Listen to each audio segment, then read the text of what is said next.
মোমো লাভার কে কে আছেন? মোমো আমার অনেক পছন্দ, বাট বাসায় বানিয়ে খেতে আমার মানে একদম অলসতা লাগে। তো হ্যালো এভরিওয়ান, আসসালামু আলাইকুম। সবাই কেমন আছো? ইটস মি সখী। কে কোন জায়গাতে দেখছো অবশ্যই কমেন্ট করে জানিও।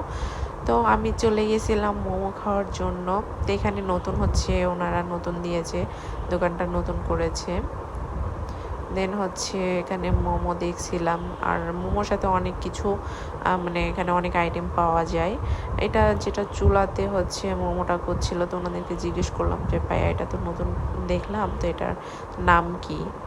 তো যাই হোক, আমি নামটা বলছি শেষে।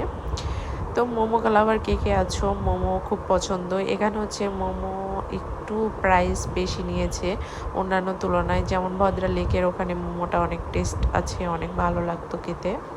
আর হচ্ছে সিএনবিতেও পাওয়া যায়, মোটামুটি ভালো। তবে ভদ্রা লেকের মতো কখনোই হবে না ওখানকার মোমো।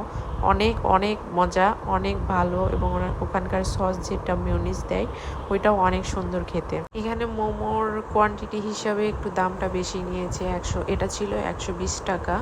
তো এটাতে 4 রকমের সস ছিল। একটা হচ্ছে চিলি সস, টমেটো সস, একটা মিউনিস, আর একটা টক কি যেন সস, ওইটা মানে তেঁতুলের টক দিয়ে সসটা। এটা খেতে তাও মোটামুটি লেগেছে, বাট ভাই এই জিনিসটা আমার একদম ফালতু লেগেছে। এটার নাম হচ্ছে নেপালিয়ান মোমো। ভাই এমন একটা বাজে, বলার বাহিরে। নেপালিয়ান মোমোটা আমার কাছে ভালো লাগেনি। এটার লোকেশন হচ্ছে মালোপাড়া। তো তোমরা কি কোন জায়গায় দেখছো অবশ্যই কমেন্ট করে জানিও, আর আমাকে বেশি বেশি করে সাপোর্ট করো। আল্লাহ হাফেজ।